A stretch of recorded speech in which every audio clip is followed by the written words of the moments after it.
Commander Zethkar stood before the massive tactical display, his four arms crossed in what his species considered a gesture of deep concern. The holographic map showed the current state of the war that had consumed the galaxy for the past 3 cycles. Red indicators marked Devourer's positions, their relentless advance eating away at civilized space like acid through metal. The Galactic Defense Council chamber buzzed with nervous energy. Representatives from dozens of species filled the tiered seats, their various forms of communication creating a symphony of clicks, chirps, telepathic whispers, and harmonic vibrations. All eyes, sensors, and perception organs focused on the central display where their collective doom played out in real time. The Sigma Quadrant has fallen, Zethkar announced, his voice carrying the weight of billions of lost lives. The Devourer fleets broke through our defensive lines at Kepler Station. Admiral Vextai's entire battle group was consumed. A collective shudder ran through the assembly. The Devourers didn't just kill their enemies. They absorbed them, converting organic and technological matter into more of their kind. Every battle lost meant the enemy grew stronger while the galaxy's defenders grew weaker. Ambassador Thylara of the Crystalline Collective raised her prismatic form from her seat. Light refracted through her body as she spoke in harmonic tones that the universal translators converted to standard galactic. How many worlds did we lose with the quadrant? 47 inhabited systems, Zethkar replied, including 3 core worlds and 12 major shipyards.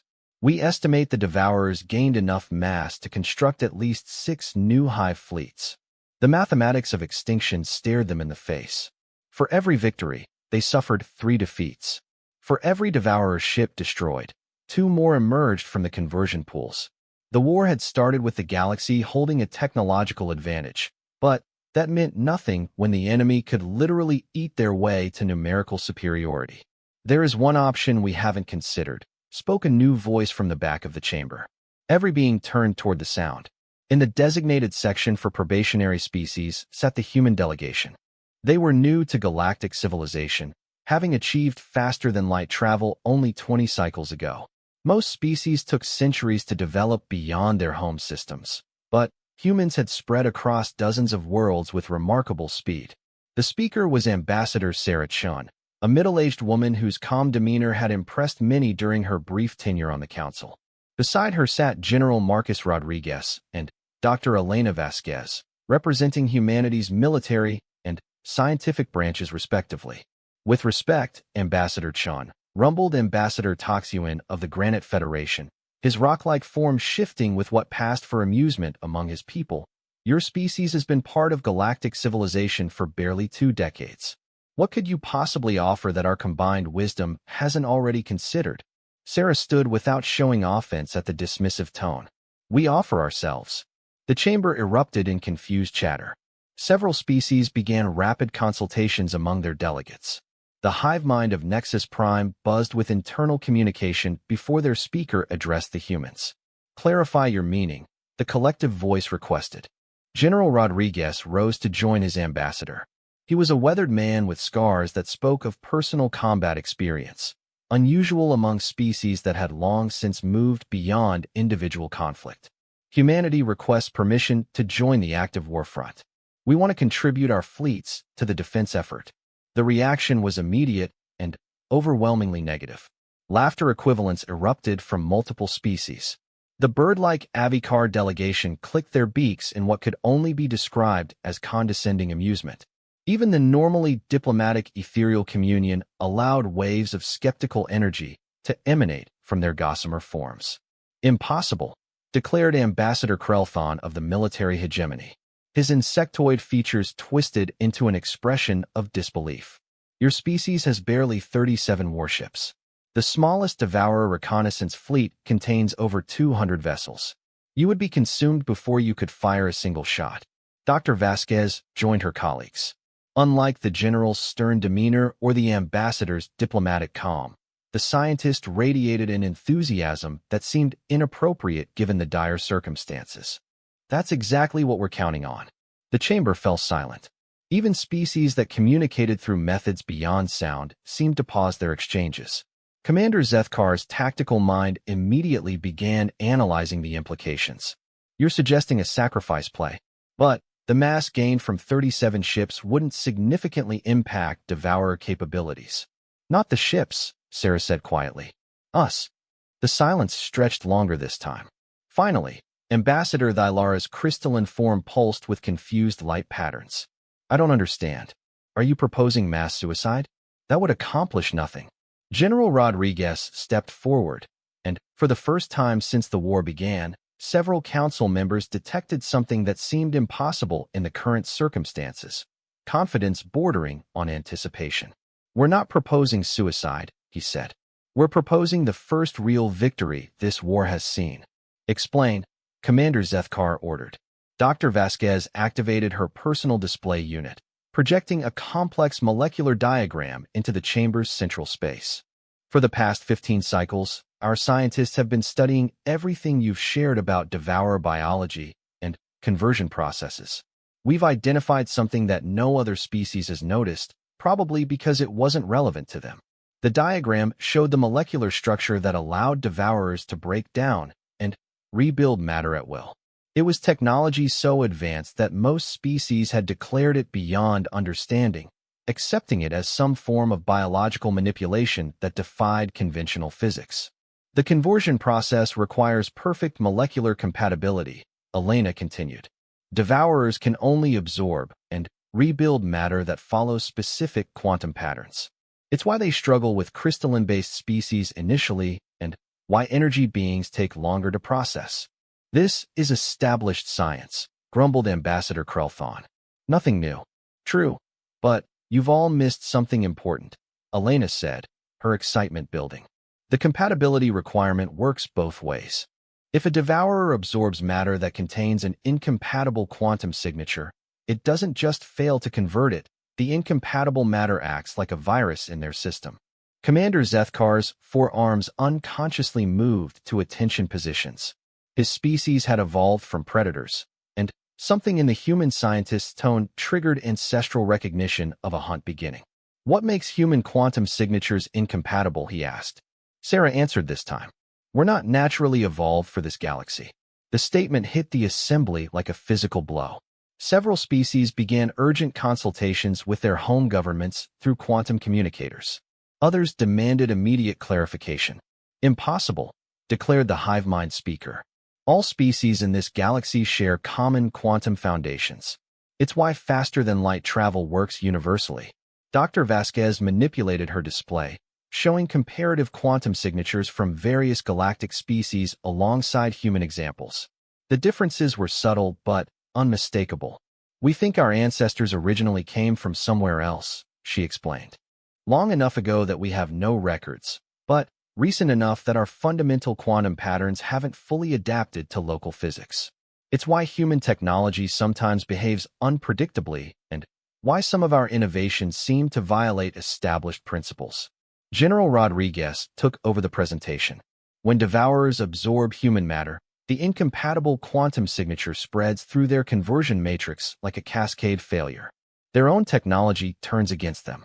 You're describing theoretical possibilities, Commander Zethkar said, though his tone had shifted from dismissive to analytical. Do you have any evidence this would actually work? Sarah reached into her diplomatic pouch and withdrew a small containment unit. Inside, a piece of dark, organic matter pulsed with malevolent life, a devourer sample obtained from a previous battle. We've been conducting experiments for the past cycle, she said. With permission from the Council's scientific division, we introduced controlled amounts of human biological matter to this sample. She activated the containment unit's display function. The chamber watched as the devourer matter came into contact with human tissue. For a moment, the alien substance began its typical absorption process. Then, suddenly, the conversion matrix began breaking down. The devourer matter writhed as if in pain before collapsing into inert base elements. The silence that followed was deafening. How much human matter was required? Asked Ambassador Thylara, her voice barely above a whisper. 3 cells, Dr. Vasquez replied. From a simple skin sample. Commander Zethkar's mind raced through the implications. If human quantum signatures were truly incompatible with devourer conversion processes, then human soldiers wouldn't just be consumed when defeated, they would poison their killers from within. The casualties would be enormous, he said finally. Perhaps total. General Rodriguez nodded grimly. We understand that. But, right now, the galaxy faces extinction. Humanity is willing to serve as a weapon that can only be fired once. You would sacrifice your entire species for civilizations you've known for only 20 cycles? Asked Ambassador Krelthon, his tone no longer dismissive, but awed. Ambassador Chin's response carried the weight of absolute conviction. We would sacrifice ourselves for the principle that organic life deserves to continue existing. Whether we've known you for 20 cycles or 20,000 is irrelevant. The chamber began buzzing with urgent discussions. Species that had barely acknowledged humanity's existence now studied the human delegation with new eyes. The mathematics of the war suddenly contained a variable no one had previously considered.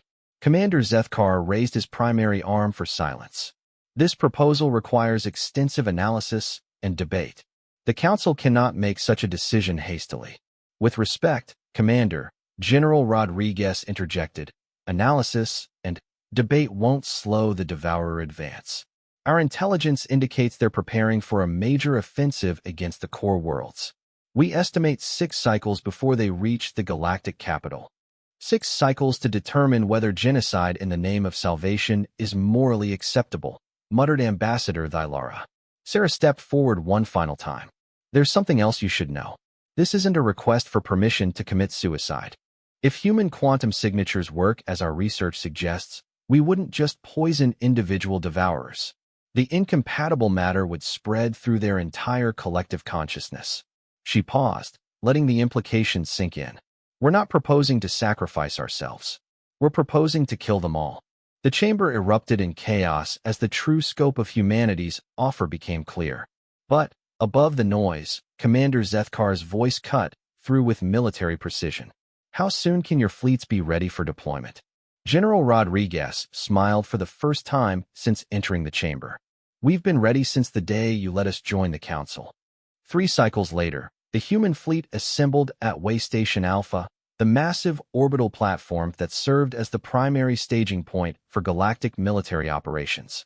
Captain Lisa Park stood on the bridge of the UES Defiance, watching through the main viewport as ships from across known space gathered for what many considered the last battle of the war. The sight was both magnificent and sobering.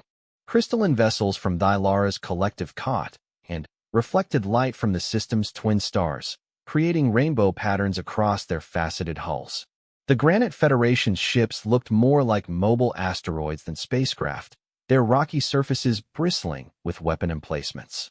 Sleek Avikar fighters darted between larger vessels like metallic birds, their pilots practicing formation maneuvers that would have been impossible for species with less precise nervous systems.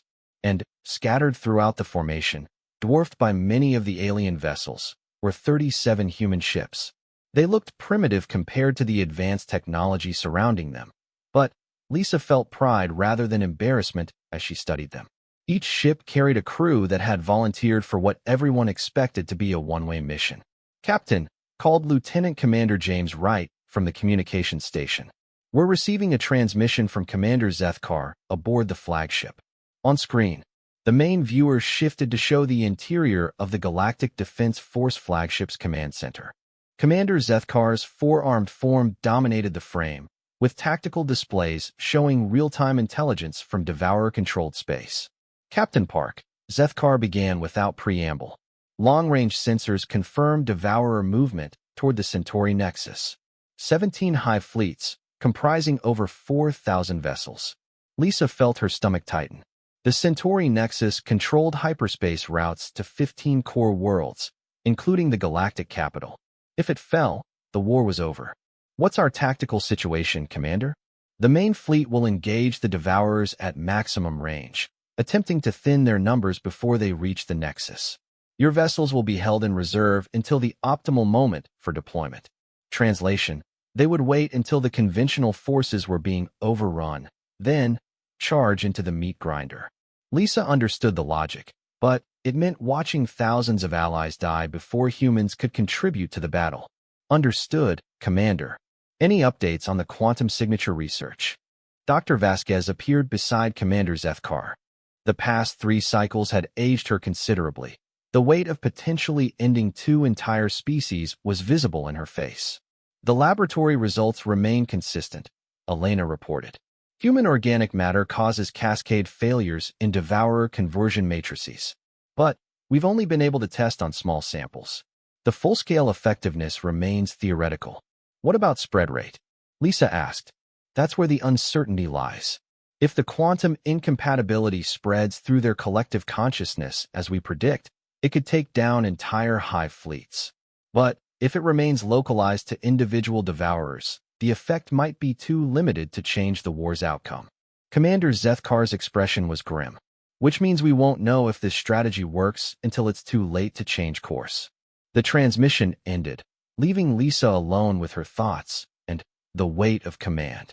Around her, the bridge crew continued their preparations with the quiet efficiency that had become humanity's signature in galactic military operations. They didn't have the advanced technology of other species, but they had something that impressed their allies: absolute professionalism in the face of impossible odds. "Captain," called Ensign Rodriguez from the sensor station. "The ethereal communion ships are signaling. They want to share something with our crews." The ethereal communion rarely communicated directly with other species, preferring to observe from their gossamer vessels that seemed more energy than matter. For them to reach out now was significant. Put them through. Instead of a visual transmission, waves of emotion and memory washed over the bridge. The ethereals communicated through direct consciousness transfer, sharing experiences rather than words. The crew received images of countless worlds under peaceful skies, memories of civilizations that had flourished before the devourers came, feelings of hope that had sustained the galaxy through 3 cycles of warfare. But underneath those positive emotions lay something else. Gratitude so profound it was almost overwhelming, mixed with regret that humanity had to bear this burden. As the transmission faded, Lisa saw tears on several faces around the bridge. The ethereals had shared their deepest appreciation for human sacrifice, while simultaneously mourning the necessity of it. "Well," she said finally, "I guess we know how they really feel about our plan." The next 18 hours passed in final preparations. Human crews ran drill after drill, rehearsing scenarios they all knew were optimistic at best. The plan was simple in concept, but nearly impossible in execution. Charge into the largest devourer formation, absorb as much enemy fire as possible while landing troops on hive ships. Then, hope the quantum incompatibility would spread fast enough to matter. Lisa spent her time walking through the ship, talking with crew members who had left families and homes to be here. Chief Petty Officer Martinez showed her pictures of his 3 children on Earth. Lieutenant Young spoke about the physics research she'd always wanted to complete. Engineer Thompson explained modifications he'd made to the ship's engines that would give them a few extra seconds of speed when it mattered most. All of them knew they were probably going to die. All of them had volunteered anyway. 6 hours before the expected battle, General Rodriguez transmitted from the troop Transport Valor. Unlike naval crews who would go down with their ships, his Marines faced a different kind of ending: boarding enemy vessels and fighting hand-to-hand until the quantum poisoning took effect or the devourers consumed them. "Final mission briefing in 1 hour," his message said. "All unit commanders to connect for tactical coordination." Lisa joined the conference from her ready room. The holographic display showed the faces of 36 other ship captains and 12 Marine battalion commanders.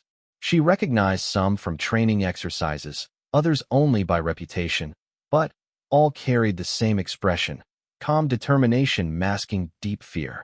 "Ladies and gentlemen," General Rodriguez began, "intelligence confirms the Devourer fleet will reach the Centauri Nexus in 4 hours. The main galactic force will engage them at the outer defense perimeter. When conventional resistance fails, we go in." Captain Morrison of the destroyer Yorktown raised his hand.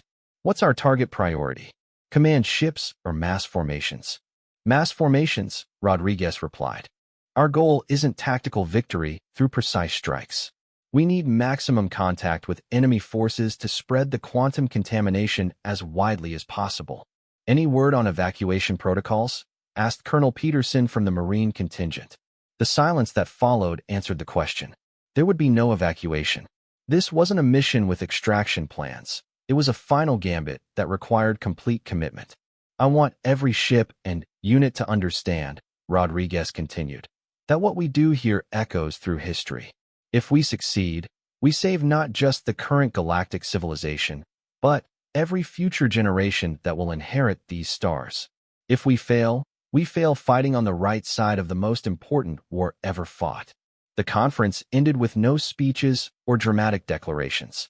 Human efficiency extended to their approach to mortality.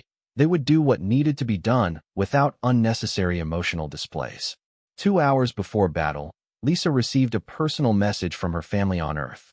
Her daughter's voice, recorded weeks ago and transmitted across impossible distances, told her about school projects and friend drama that seemed to belong to another universe entirely. Her husband spoke of missing her and understanding why she had to be here. The ordinariness of their concerns felt like a gift, a reminder of what normal life looked like and what they were fighting to preserve. As the time approached, the massive galactic fleet began moving toward its destiny. Thousands of ships from dozens of species, representing the combined military might of known civilization, proceeded at sublight speeds toward the Centauri nexus. Long-range sensors painted an increasingly clear picture of what waited for them. Devourer hive fleets that stretched across light minutes of space, their organic vessels pulsing with malevolent life. All ships, came Commander Zethkar's voice across the fleet communication network. Prepare for hyperspace transition to combat zone. Lisa took her position in the captain's chair, surrounded by her crew who had become family over the past cycles. Around her, displays showed the final status of all ship systems.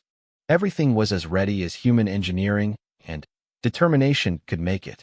Captain, reported right from communications, we're receiving personal messages from ships throughout the fleet. Species commanders sending respects and gratitude. She nodded acknowledgement, but didn't ask for details. The galaxy's farewell to humanity could wait until after they'd earned it. Fleet hyperspace transition in 10 seconds, announced the fleet-wide channel. Lisa gripped her chair's armrests and watched the stars elongate into lines as 37 human ships jumped toward their date with destiny. Behind them, the greatest military force in galactic history followed, ready to fight the first phase of what everyone hoped would be the last battle of the war. When they emerged from hyperspace at the edge of the Centauri system, the scope of the enemy force took Lisa's breath away. The Devourer fleet filled the space between planets, a writhing mass of organic technology that seemed to pulse with its own dark energy. Sensor readings showed impossible numbers. Individual hive ships larger than most space stations, escort swarms that numbered in the hundreds, and massive conversion platforms that could process entire fleets into more of their kind. Jesus Christ, whispered someone on the bridge. Looking at the enemy formation, Lisa finally understood why the galaxy's previous strategies had failed. Conventional military thinking meant nothing against a force that grew stronger with every casualty inflicted. The only way to beat something like this was to poison it from within. All human vessels, she announced on their private channel. This is Captain Park. Remember that we're not here to win a battle. We're here to end a war. No matter what happens in the next few hours, make sure it counts. The first phase of the Battle of Centauri Nexus was about to begin, and humanity was about to discover whether their sacrifice would save the galaxy or simply add to the Devourer's strength. The Battle of Centauri Nexus began at 0847 Galactic Standard Time when the lead elements of the Devourer fleet entered weapons range of the outer defense platforms. Captain Lisa Park watched from the Defiance as streams of energy lanced across the void, followed seconds later by the brilliant explosions that marked the platform's destruction. The Devourers didn't fight like any conventional military force. Their ships moved in organic flows rather than tactical formations, responding to threats with the fluid adaptability of a living organism. When the galactic fleet opened fire with long-range weapons, the enemy vessels actually seemed to learn from each hit, their defensive capabilities improving in real time. Captain, reported Lieutenant Commander Wright from his station, the main fleet is engaging at maximum range. Initial damage assessments show Devourer casualties, but they're adapting faster than expected. On the tactical display, the battle unfolded like a complex dance of death.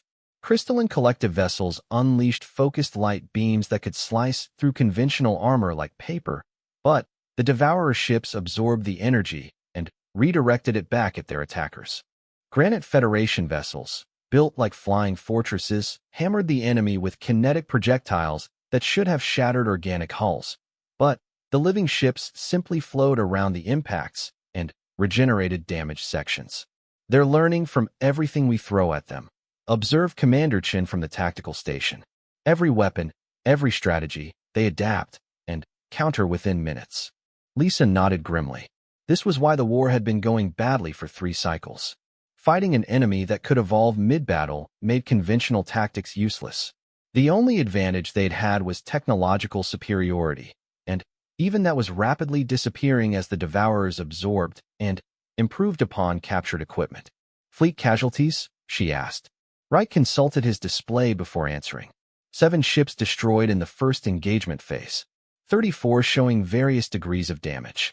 The Avikar fast attack squadrons report losing contact with 12 fighter wings. 12 fighter wings represented over 300 pilots, gone in the first 10 minutes of battle. At this rate, the galactic fleet would be decimated before humans ever got their chance to test the quantum incompatibility theory. Commander Zethkar is requesting all ships maintain position for Phase 2 engagement, Wright continued. Phase 2 meant moving to medium range, where energy weapons became more effective, but Devourer boarding actions became possible. Lisa had studied the reports from previous battles. Once the enemy got close enough to board, ships were typically converted into more Devourer vessels within hours. The second phase lasted 37 minutes. Lisa watched Allied ships disappear from sensors as they were systematically overwhelmed by an enemy that seemed to anticipate every tactical move. The Ethereal Communion's energy-based vessels managed to inflict significant damage before being consumed, their gossamer forms flaring brilliantly before winking out of existence. The hive mind of Nexus Prime coordinated complex maneuvers that should have confused organic opponents. But the Devourers responded with equal coordination, as if they shared the same collective consciousness. Captain, called Ensign Rodriguez from sensors, the flagship is signaling emergency acceleration. They're moving to close-range engagement. Close range meant the final phase, where surviving ships would fight hull to hull until one side or the other was completely destroyed. It also meant the time had come for humanity to play their hand. All human vessels, Lisa announced on their private channel. This is Captain Park. Execute formation pattern Omega. We're going in. The 37 human ships broke from their reserve positions and accelerated toward the heart of the Devourer formation. Their vessels were smaller and less advanced than most of the fleet, but they had one advantage. The enemy had no reason to fear them yet. While massive hive ships focused their attention on the more dangerous alien vessels, the human fleet slipped through the defensive perimeter like wolves entering a flock of sheep. Target the largest concentration of enemy vessels, Lisa ordered. We want maximum contact with their forces. The UES Defiant shuddered as its engines pushed beyond safe operating parameters. Chief Engineer Thompson had modified the propulsion systems to provide extra acceleration when needed, trading long-term reliability for short-term speed. Since there wasn't going to be a long-term, the exchange made perfect sense. Around them, the other human ships were making similar modifications to their flight profiles.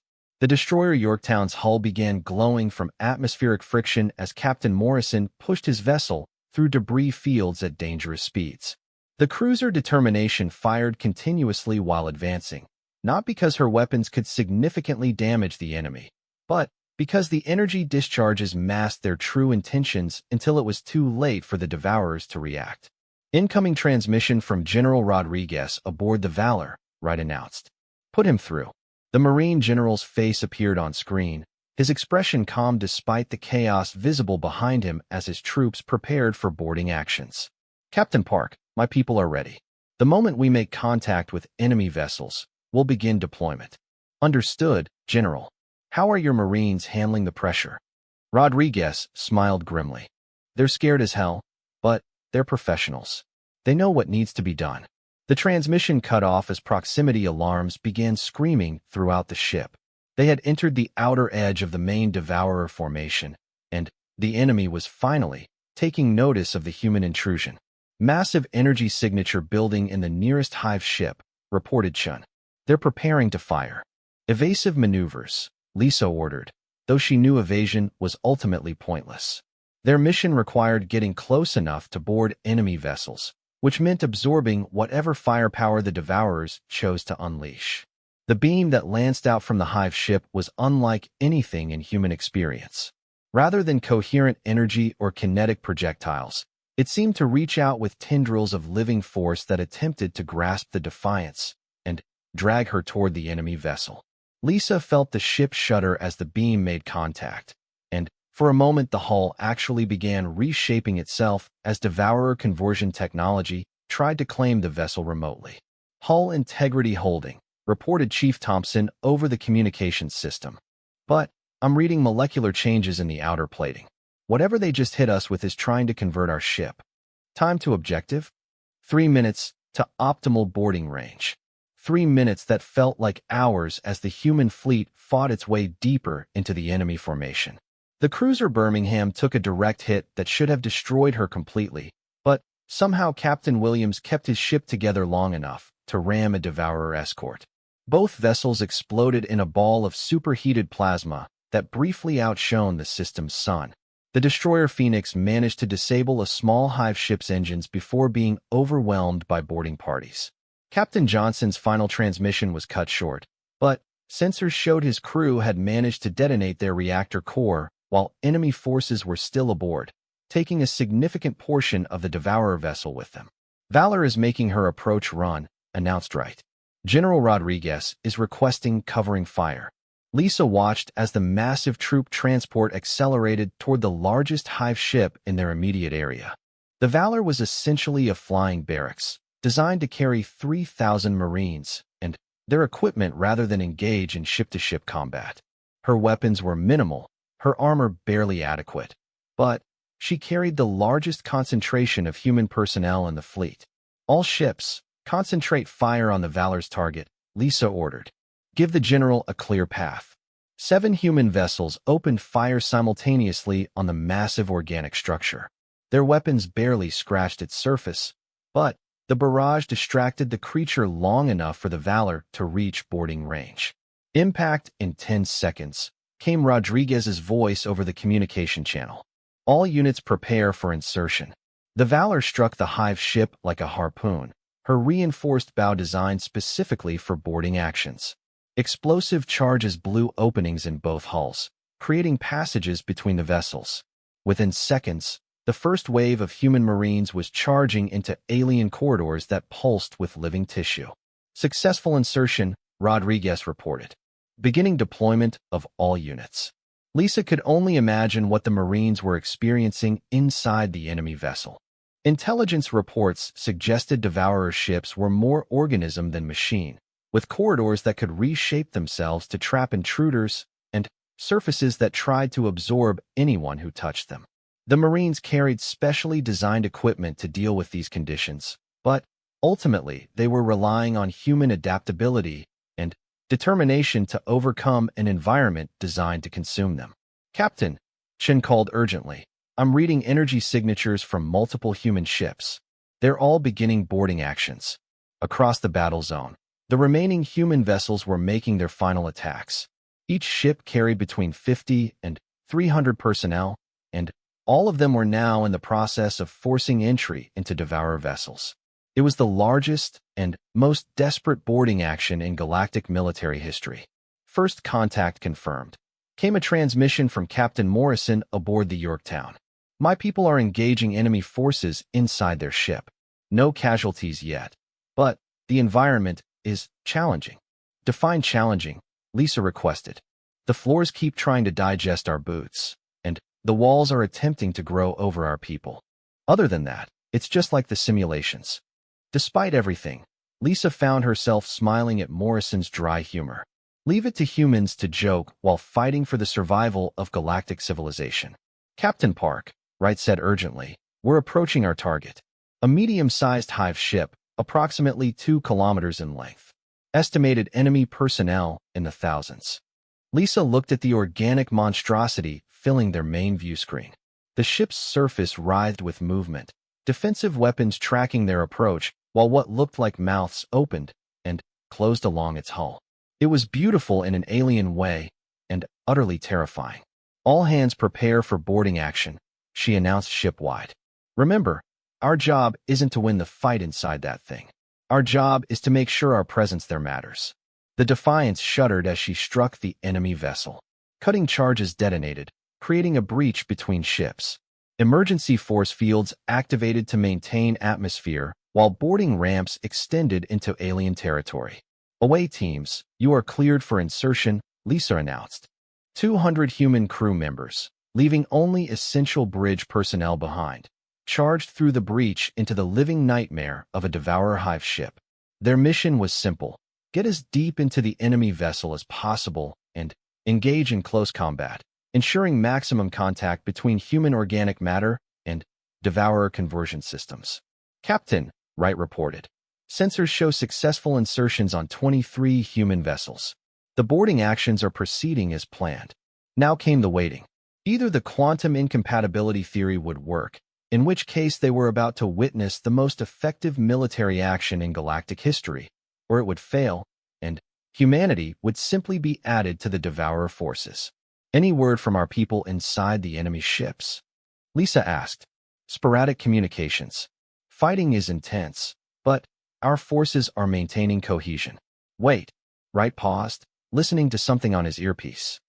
"Captain, I'm getting reports of unusual activity from the Devourer vessels. Several ships are showing signs of system malfunctions." Lisa felt her heart begin to race. "What kind of malfunctions?" "Conversion matrices shutting down, organic systems showing signs of breakdown, and communication networks between Hive ships are becoming erratic." She moved to look over Chen's shoulder at the tactical display. Several enemy vessels that had been pulsing with healthy organic light were now flickering erratically. As they watched, one of the smaller Hive ships simply stopped. Its weapons went silent, its movement ceased, and its bioluminescent patterns faded to black. "My God," whispered Chun. "I think it's working." The first Devourer ship to die completely was a mid-sized hunter-killer that had been pursuing the wounded crystalline vessel Radiant Dawn. Captain Lisa Park watched on sensors as the organic warship simply ceased all functions mid-pursuit, drifting lifeless through space like a massive corpse. "Confirm that reading," she ordered, barely believing what the instruments were telling them. "Confirmed, Captain," reported Commander Chen from the tactical station. "The vessel shows no energy signatures, no movement, and no response to external stimuli. For all intents and purposes, it's dead." But that was just the beginning. As the bridge crew watched in fascination and growing hope, the effect began spreading to other Devourer vessels. Ships that had been fighting effectively just minutes before started showing signs of system failures. Weapons went offline randomly, navigation became erratic, and the organic hulls that had been pulsing with health began developing dark patches that spread like infection. "Captain," Lieutenant Commander Wright called from communications. "I'm receiving reports from General Rodriguez aboard the Valor. His Marines are encountering unusual resistance patterns inside the enemy ship. Put him through." The transmission was broken and filled with static, but Rodriguez's voice came through clearly enough to understand.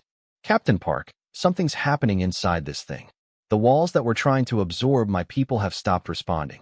It's like the ship is dying around us." "What's the status of your personnel, General?" "We've taken casualties, but not as many as expected. The enemy forces we're fighting seem confused, disoriented. Some of them have simply collapsed. My medical officer thinks they're experiencing some kind of systemic breakdown." Lisa felt a surge of hope mixed with disbelief. If the quantum incompatibility was working as Dr. Vasquez had theorized, human organic matter was acting like a virus in the Devourer collective consciousness, spreading from ship to ship through whatever connection allowed the creatures to coordinate their actions. "Are your people still engaging the enemy?" "Affirmative. We're pushing deeper into the ship, maintaining maximum contact with hostile forces." "But, Captain, I think we might actually be winning this thing." The transmission cut to static as another human ship made contact with its target. On the tactical display, the results of 23 simultaneous boarding actions were becoming clear. Wherever human forces had penetrated Devourer vessels, the enemy ships were beginning to fail. Sensors are picking up massive energy fluctuations throughout the Devourer formation, Chen reported. It looks like some kind of cascade failure is spreading between their ships.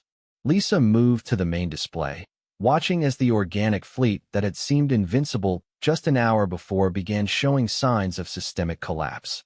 Ships that hadn't been boarded by human forces were nonetheless developing the same symptoms: failing weapons, erratic movement, and the spreading darkness that seemed to indicate dying organic systems. Communications from the flagship, Wright announced. Commander Zethkar is requesting immediate status report on human operations. Put him through. The four-armed commander appeared on screen, his expression a mixture of disbelief and cautious optimism. Behind him, the flagship's command center buzzed with activity as officers tried to make sense of what they were witnessing. Captain Park, Zethkar began without preamble. What exactly did your people do to their ships? We did exactly what we said we would do, Commander. Our boarding parties made physical contact with enemy forces and systems. The quantum incompatibility appears to be working as predicted. Working. Zethkar's tone carried amazement. Captain, 17 Devourer vessels have gone completely offline in the past 20 minutes. The largest hive ship in their formation is showing critical system failures. Whatever your people introduced into their network is spreading faster than our most optimistic projections. The tactical display updated to show the current battle situation. What had been a desperate last stand by the galactic fleet was rapidly becoming something unprecedented, a victorious engagement against the Devourers. Enemy ships were dying faster than they could adapt to the quantum contamination spreading through their ranks. Any word on casualties among human boarding parties? Lisa asked. Zethkar's expression sobered. Heavy losses, as expected. But, Captain, your people are still fighting inside ships that are dying around them. Some of the reports we're receiving are extraordinary. Specify. Colonel Martinez's battalion aboard the heavy destroyer Phoenix reported that enemy resistance simply collapsed after 15 minutes of fighting. The Devourer crew apparently died where they stood. His people are now in control of a fully functional enemy vessel. Lisa felt her stomach clench. The idea of humans surviving this mission hadn't been part of their calculations. They had all accepted that this was a one-way trip, but if some of their people could actually capture enemy ships. Captain, Chen called urgently. The nearest hive ship to our position is showing critical failures. The one we're currently attached to. Lisa looked at the enemy vessel filling their view screen. The organic surface that had been writhing with malevolent life was now covered in spreading patches of darkness. As they watched, entire sections of the ship's hull simply stopped moving, becoming as inert as any conventional technology. Status of our boarding party? Wright consulted his instruments. Last communication was 12 minutes ago. They had penetrated to the ship's central core and were engaging heavy resistance. Try to raise them. Boarding party, this is Defiance Actual. Respond.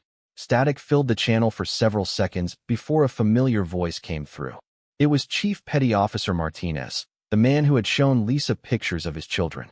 Defiance Actual, this is Martinez. Sir, you're not going to believe this. Report, Chief. The enemy forces in our section have stopped fighting. Most of them appear to be dead or dying. My people are advancing toward what looks like the ship's central command area, and we're encountering no resistance. Chief, what's your casualty count? We started with 47 personnel. Current count is 31 effectives. Lighter losses than anticipated. Lisa exchanged glances with her bridge crew. 31 humans still alive inside a dying Devourer ship. It was more than any of them had dared hope for. Chief, maintain your advance, but proceed with extreme caution. We're seeing evidence that whatever we introduced into their systems is spreading to other enemy vessels. Understood. Chief Martinez out. The next hour transformed the battle from desperate last stand to unprecedented victory. As the quantum contamination spread through the Devourer collective consciousness, enemy ships began shutting down across the entire formation. Some simply went dark and drifted lifeless through space. Others suffered more dramatic failures, their organic hulls rupturing as internal systems collapsed. Fleet-wide communication from Commander Zethkar, Wright announced. The commander appeared on screen, but This time his expression carried something no one had seen during 3 cycles of war. Genuine hope. All vessels, he announced. Preliminary assessment indicates complete tactical victory. Devourer fleet capabilities have been reduced by 87% and declining. Enemy ships continue to fail at an accelerating rate. A cheer went up from the surviving crew members on the bridge. For the first time since the war began, they had achieved something more than slowing the enemy advance. They had actually defeated a major Devourer force. But Zethkar wasn't finished. However, we're detecting massive energy buildup in the remaining functional enemy vessels. Intelligence suggests they're preparing for some kind of final action. Lisa's moment of elation faded as she considered the implications. Cornered enemies often became desperate enemies, and the Devourers still had enough ships to cause tremendous damage if they chose to fight to the last vessel. Specify the nature of this final action, she requested. Unknown, but sensor readings suggest they're channeling all remaining power into their conversion matrices. Given their demonstrated ability to adapt, we must assume they're attempting to develop some kind of countermeasure to the quantum contamination. The possibility chilled Lisa to her core. If the Devourers could adapt to human quantum signatures the way they adapted to conventional weapons, this victory would be short-lived. Worse, they would have sacrificed humanity's one advantage without achieving permanent results. Any communication from other human boarding parties? Wright worked his console for several seconds before responding. Sporadic contact with 7 ships. Human personnel report that enemy resistance has largely collapsed, but they're observing unusual activity in ship core areas. What kind of activity? They're not sure. Increased energy readings, organic systems attempting to restructure themselves, and what several teams describe as desperate thrashing from dying ship consciousness. Lisa made a command decision. Chief Martinez, this is Captain Park. What's your status inside the enemy vessel? We've reached what appears to be the central command area, Martinez responded. Captain, this place is incredible. It's like being inside a living brain, but the brain is dying. We can actually watch the neural pathways shutting down. Chief, we need you to assess whether the enemy might be attempting to adapt to our quantum signatures. Already on it, Captain. My electronics specialist has been monitoring energy patterns since we arrived. His assessment is that the ship is trying to adapt, but the process keeps failing. Every time it attempts to rebuild its conversion matrix to handle human matter, the incompatible quantum signature corrupts the new configuration. Relief flooded through Lisa. The quantum incompatibility wasn't just effective, it appeared to be permanent. The Devourers couldn't adapt to something that violated their fundamental quantum structure. Excellent work, Chief. Continue monitoring and report any changes. Will do, Captain. And sir, I want you to know, we're all proud to be here. The transmission ended, leaving Lisa with the knowledge that humanity had not only saved the galaxy but had done so at a far lower cost than anyone had predicted. They had expected complete extinction in exchange for victory. Instead, they might actually have survivors to tell the story. Captain, Shin called from his station, long-range sensors are detecting something significant. The quantum contamination isn't stopping with this fleet. Explain. Somehow, the incompatible quantum signature is spreading beyond the ships we directly contacted. I'm reading cascade failures in Devourer vessels throughout this entire system, including forces we never engaged. Lisa stared at the tactical display as the implications became clear. The quantum incompatibility wasn't just affecting individual ships or even individual fleets. It was spreading through whatever network connected all Devourer forces, potentially reaching every ship in their entire armada. My God, she whispered. We didn't just win a battle. We might have won the entire war. 6 months after the Battle of Centauri Nexus, Captain Lisa Park stood in the Galactic Council chambers, wearing the dress uniform of the newly formed Human Defense Force. The chamber had been rebuilt since the war's end, expanded to accommodate representatives from dozens of worlds that had been liberated from Devourer control. Where once the assembly had gathered in desperate fear, now they convened in celebration and planning for a future many had thought impossible. The quantum contamination had indeed spread throughout the entire Devourer network. Within 72 hours of the initial boarding actions, Reports began arriving from across the galaxy of enemy fleets simply shutting down mid-operation. Ships that had been consuming worlds for 3 cycles suddenly went dark and drifted lifeless through space. The vast conversion facilities that had turned entire star systems into more devourer forces collapsed into inert organic matter. The final tally, announced Dr. Elena Vasquez from the central podium, indicates complete cessation of devourer activity in 97% of previously occupied systems. The remaining 3% show only isolated vessels in various stages of breakdown, none capable of offensive operations. The assembly erupted in applause that echoed through the vast chamber. Representatives from species that had been on the verge of extinction now celebrated the return of worlds they had written off as permanently lost. Children who had been born during the war years could now look forward to a galaxy where the greatest threat was political disagreement rather than total annihilation. Commander Zethkar, recently promoted to Supreme Military Coordinator, took the podium next. His 4 arms moved in gestures that conveyed both military precision and profound gratitude. The final casualty reports from human forces engaged in Operation Quantum Shield show remarkable numbers, he announced. Of the 12,000 human personnel who participated in boarding actions, 8,043 survived the initial contact phase. Post-battle recovery operations rescued an additional 2,017 from disabled devourer vessels. Lisa felt tears in her eyes as the numbers sank in. Over 10,000 humans had survived what everyone had expected to be a suicide mission. Families who had said final goodbyes were being reunited. Children would grow up with parents they thought they had lost forever. Furthermore, Zethkar continued, analysis of captured devourer technology has yielded insights that will advance galactic civilization by centuries. The organic engineering principles we've recovered could revolutionize everything from medicine to faster-than-light travel. Ambassador Sarah Chun rose from the human delegation section. In the months since the battle, she had become one of the most respected voices in galactic politics, no longer representing a probationary species, but speaking for the civilization that had saved all others. The Galactic Council has requested that humanity accept permanent membership in the governing body, Sarah announced. Not as a probationary species, but as a full member with voting rights and Security Council representation. The offer was unprecedented.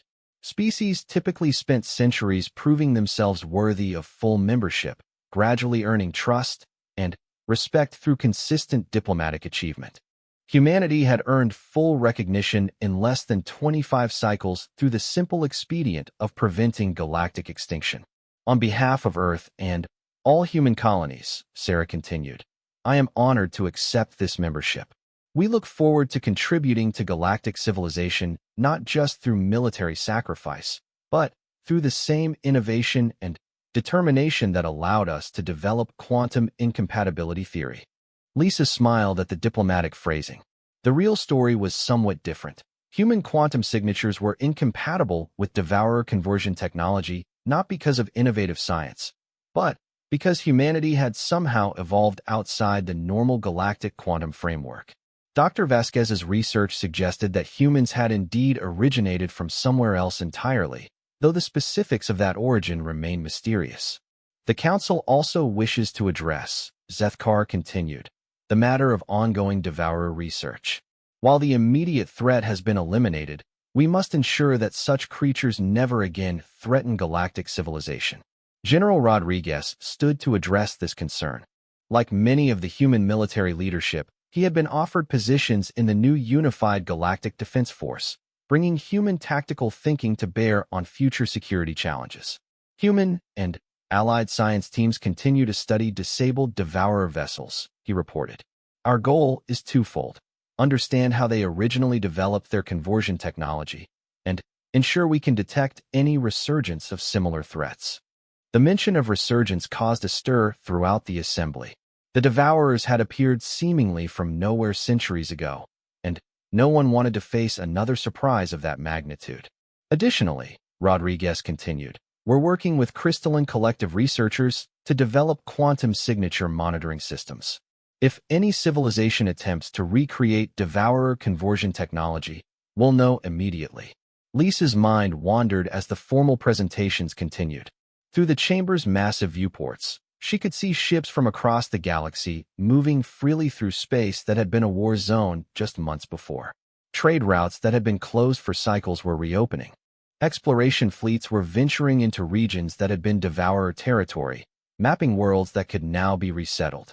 But, perhaps most importantly, species were talking to each other again about the future rather than merely surviving the present. The Avikar were proposing joint research initiatives with human engineers. The Ethereal Communion had offered to share consciousness-based technologies that could revolutionize communication across galactic distances. Even the traditionally isolationist Granite Federation was discussing cultural exchange programs. Captain Park called a familiar voice. Lisa turned to see Chief Petty Officer Martinez approaching, wearing the insignia of his recent promotion to Senior Chief. Behind him walked several other survivors from the Defiance's boarding party, all bearing the newly created Galactic Defense Medal that recognized their service during the final battle. Senior Chief, she acknowledged. How are you adjusting to celebrity status? Martinez grinned. My kids think it's pretty cool that their dad helped save the galaxy. Though my wife keeps reminding me that I still have to take out the trash. The normalcy of the comment struck Lisa as perfect. This was what they had fought for. A universe where taking out the trash was a bigger concern than total species extinction. Any regrets about volunteering for the boarding action? She asked. None whatsoever, Martinez replied without hesitation. Though I have to admit, I never expected to live long enough to enjoy the aftermath. Similar conversations were happening throughout the chamber as human survivors mingled with representatives from species they had saved. The relationships being formed would shape galactic politics for generations to come, built on a foundation of shared sacrifice and mutual respect. Dr. Vasquez approached the group, carrying a data pad filled with research notes. Her work had shifted from weapons development to understanding the fundamental nature of the universe, studying the quantum frameworks that governed galactic civilization.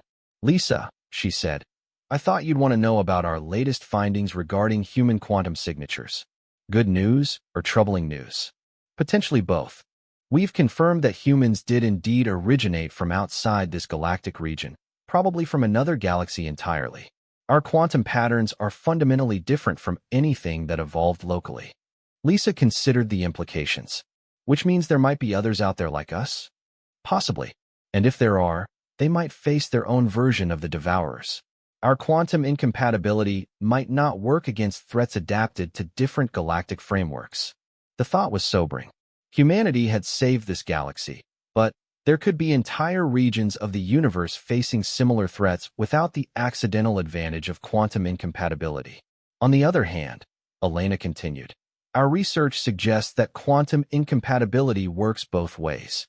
Just as our signatures poison devourer conversion technology, similar incompatibilities might exist between different galactic frameworks. In essence, the universe might have built-in defense mechanisms against threats that try to spread between regions. So we might be safe from external threats. As safe as any civilization can be. But Elena's research also suggests something more profound. Humanity's presence in this galaxy isn't accidental. Our quantum signatures show signs of deliberate modification, as if someone or something guided our species here. Lisa felt a chill run down her spine. Guided by whom? Unknown. But, whoever they were, they seemed to know this galaxy would eventually need a species with quantum signatures incompatible with devourer conversion technology. The implications were staggering. Had some ancient civilization foreseen the devourer threat and arranged for humanity to be in position to counter it?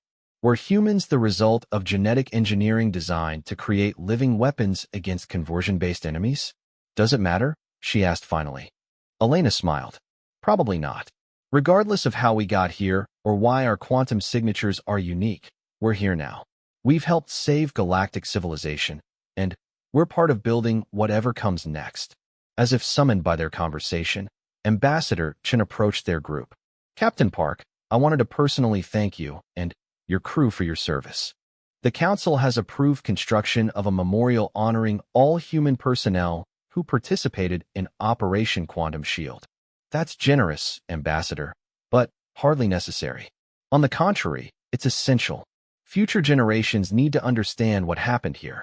More importantly, they need to understand that when faced with impossible choices, some beings choose to sacrifice themselves for principles larger than their own survival. Lisa looked around the chamber, at the representatives of dozens of species working together to plan their shared future. Humanity had entered galactic civilization as refugees from a backward world, achieving faster-than-light travel only decades before the war's end. Now they stood as equals among civilizations that had existed for millennia, their voice carrying weight earned through sacrifice rather than longevity. Admiral Park called Commander Zethkar from the podium. Lisa looked confused until she realized he was addressing her. The promotion had been announced but hadn't fully registered yet. Admiral Park, commanding officer of the Human Defense Force's First Fleet, responsible for protecting the sector's humanity, had been granted as their sphere of influence.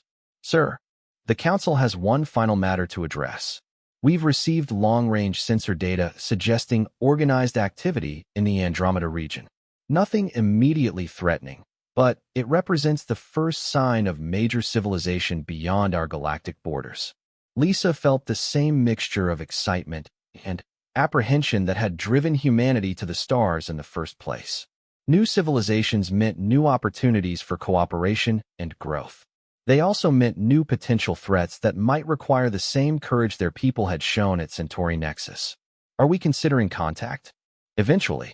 But first, we want to ensure we're prepared for whatever we might find. The Council is proposing a joint exploration mission, with human vessels providing quantum signature diversity in case we encounter conversion-based threats. The offer was both an honor and a responsibility. Humanity would help lead galactic civilization's first steps beyond their home galaxy, carrying the lessons learned from 3 cycles of war against an enemy that had nearly consumed all known life. When do we leave? Lisa asked. Zethkar's expression showed what passed for amusement among his species. Not for several cycles yet. We have a galaxy to rebuild first, and new technologies to develop based on captured Devourer research. But when we do venture beyond our borders, humanity will be ready. As the formal session concluded and representatives began filing out of the chamber, Lisa remained behind, looking through the viewports at the stars that now represented hope rather than hiding places. Somewhere among those lights were worlds being resettled by species that had thought their homeworlds lost forever. Children were being born who would never know the fear that had dominated their parents' lives. Senior Chief Martinez joined her at the viewport. Penny for your thoughts, Admiral? Just thinking about how different things are now. 6 months ago, we were preparing to die to save civilizations we barely knew. Now we're planning to explore beyond the galaxy to meet new ones. That's humanity for you, Martinez replied. Always ready for the next impossible mission. Lisa smiled, watching as a human transport ship passed by the viewport, carrying families back to worlds that had been liberated from Devourer control. The ship's hull bore the insignia of the Human Defense Force alongside symbols from a dozen other species, representing the new cooperative approach to galactic security. Yes, she agreed. I suppose it is. In the distance, construction crews were already working on the memorial that would commemorate humanity's sacrifice and victory. But Lisa knew the real memorial was the galaxy itself. Billions of worlds where beings could live, love, and dream of the future without fear of consumption by forces beyond their comprehension. The war against the Devourers was over. The age of exploration was about to begin. And humanity, the species that had almost sacrificed itself to save others, would help lead the way into whatever wonders and challenges awaited among the stars.